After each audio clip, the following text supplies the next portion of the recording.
भारत माँ के माथे पर ये एक चमकीली बिंदी है, भाषाओं की रानी है, महारानी है ये हिंदी है। भाषाओं की महारानी हिंदी और उसकी सहोदरी उर्दू के शब्दों के शुद्ध उच्चारण को समर्पित my Hindi my Urdu channel की तरफ से मैं हूं मोइन शमसी।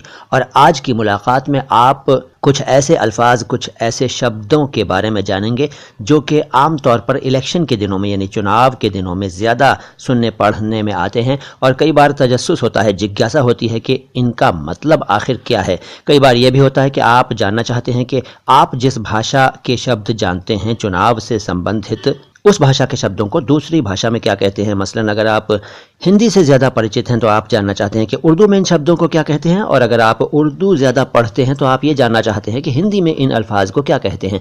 तो इन दोनों ही मसलों का हल आज की मुलाकात में, बल्कि यूँ कहें कि इस सीरीज़ में होगा, जिस सीरीज़ का नाम है इलेक्शन स्पेशल। और इस सीरीज़ का ये पहला एपिसोड है, पहली मुलाकात है। लेकिन इससे पहले कि मैं आज के अल्फाज यानी कि आज के शब्द शुरू करूं, आपको बताना चाहूँगा कि अगर आप हमारी वर्कशॉप करना चाहते हैं, क्लास अटेंड करना चाहते हैं, मीटिंग्स वगैरह में हिस्सा लेना चाहते हैं, तो एक फॉर्म है, डिस्क्रिप्शन बॉक्स में उसका लिंक दिया हुआ है, उसको भर दीजिए, मुझ तक आपकी जानकारी पहुंच जाएगी। और फिर जब भी आपके इलाके में हम वर्कशॉप करेंगे, कोई मीटिंग करेंगे, तो आपको इत्तला देंगे, सूचना देंगे और फिर मिलकर आपकी और समस्याओं यानी कि भाषा से संबंधित प्रॉब्लम्स का हल करेंगे। तो उस फॉर्म को ज़रूर भरिए, अगर आपने नहीं भरा है तो ज़रूर भरिए, और अगर भर चुके हैं तो दोबारा मत भरिएगा। तो अब शुरू करते हैं शब्दों का सिलसिला यानी अल्फाज का सिलसिला। देखिए, आम चुनाव या आम चुनाव कहते हैं, एक शब्द है, बल्कि एक टर्म है, दो शब्दों से मिलकर बना है, आम चुनाव। आम किसे कहते हैं? मैंगो को कहते हैं, ये मत कहिएगा, ये आम दूसरा है। हिंदी में साधारण कहते हैं, लेकिन चुनाव के मामले में आम शब्द ही चलता है, आम चुनाव यानी जनरल इलेक्शंस। इसको उर्दू में आम इंतखाबात कहते हैं, आम इंतखाबात। इसके अलावा इलेक्शन के दिनों में विचारधारा या विचारधाराओं का भी जिक्र होता है, तो विचारधारा को नज़रिया कहते हैं और विचारधाराओं को नज़रियात कहते हैं, नज़रिया और नज़रियात। फिर है पराजित करना, भाई पराजित कर दिया, उनको हरा दिया, तो इसके लिए है शिकस्त देना, पराजित करना, शिकस्त देना। अब मैं कुछ अल्फाज थोड़ी जल्दी जल्दी बताऊंगा, उनको नोट करिए, देखिए, पढ़िए, सुनिए और अपनी जानकारी बढ़ाइए। देखिए, राजनीति को कहते हैं सियासत यानी पॉलिटिक्स, राजनीति, सियासत, गठबंधन, इत्तेहाद, चुनावी रणनीति, इसको कहते हैं इंतखाबी हिकमत अमली। और विजय पताका को कहते हैं परचम फतह या फतह का परचम, फतह भी कहते हैं, फतह सही शब्द है, फतह का परचम या परचम फतह, विजय यानी जीत, विजय पताका। फिर सरकार बनाना को कहते हैं हुकूमत साजी, हुकूमत साजी यानी सरकार बनाना। इसके अलावा प्रत्याशी को कहते हैं उम्मीदवार, और अगर एक से ज़्यादा प्रत्याशी हों यानी कैंडिडेट्स हों तो उन्हें कहेंगे उम्मीदवारान, उम्मीदवार, उम्मीदवारान। फिर प्रतिद्वंद्वी को कहते हैं हरीफ, निकटतम को कहते हैं करीब तरीन, तो निकटतम प्रतिद्वंद्वी का मतलब हुआ करीब तरीन हरीफ। अच्छा, पोलिंग यानी कि मतदान जब होता है तो वो चरणों में होता है, कुछ चरणों में। तो यहाँ चरण का मतलब पैर या कदम नहीं है, बल्कि यहाँ चरण का मतलब है मरहला, और चरणों मरहलों या मराहिल, मरहले, चरण।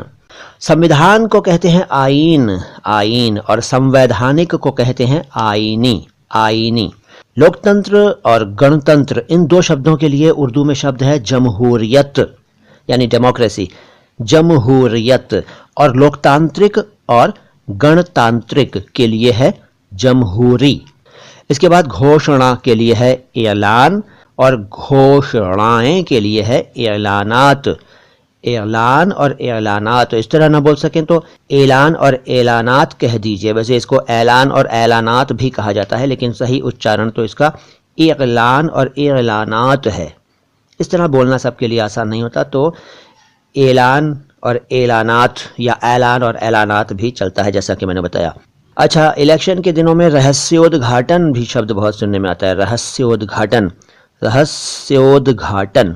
इसको कहते हैं इंकशाफ, इंकशाफ। और एक से ज़्यादा हो यानी बहुवचन हो तो इंकशाफात, इंकशाफात।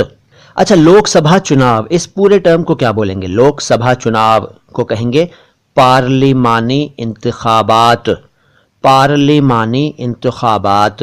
और विधानसभा चुनाव को कहते हैं असेंबली इंतखाबात, असेंबली इंतखाबात, यहाँ अंग्रेज़ी का शब्द ज़्यादा चलता है, असेंबली, असेंबली इंतखाबात। राज्य को कहते हैं सूबा और रियासत, सूबा रियासत। अध्यक्ष को कहते हैं सदर, सदर कह देते हैं लेकिन सही शब्द है सद्र। वैसे राष्ट्रपति को भी सद्र कहते हैं लेकिन राष्ट्रपति शब्द के लिए मुकम्मल टर्म है सदर जमहूरिया, सदर जमहूरिया। उपराष्ट्रपति को कहते हैं नाइब सदर जमहूरिया और प्रधानमंत्री को कहते हैं वजीर आज़म, वजीर आज़म। उप प्रधानमंत्री को नाइब वजीर आज़म। और समर्थन देने और लेने की भी बात होती है इलेक्शन के दिनों में, तो समर्थन को कहते हैं हिमायत, हिमायत। और प्रस्ताव शब्द भी खूब सुनने पढ़ने में आता है, प्रस्ताव, तो प्रस्ताव को कहते हैं तजवीज़, तजवीज़। और एक से ज़्यादा प्रस्ताव हों तो तजवीज़ात, तजवीज़ात। तो बस आज इतना ही, कुछ और अल्फाज अगली मुलाकात में बताएंगे। उम्मीद है आपको आज कुछ नए शब्दों के बारे में मालूम हुआ होगा, आपकी जानकारी बढ़ी होगी, आपकी मालूमात में इजाफा हुआ होगा, आपके ज्ञान में वृद्धि हुई होगी।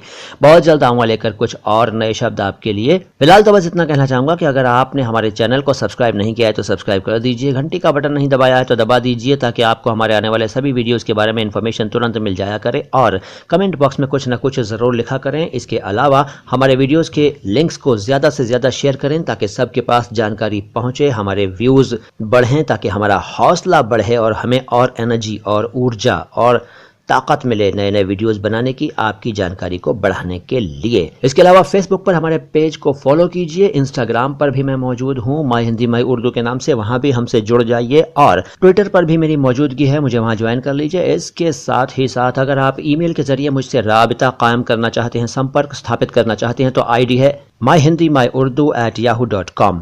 बहुत जल्द फिर मुलाकात होगी। फिलहाल तो इतना ही कहेंगे कि समाअत में है शीरीनी, लिखावट में भी जादू है, जिसे हम बोलते हैं वो नहीं कुछ और उर्दू है। सलाम हिंदुस्तान।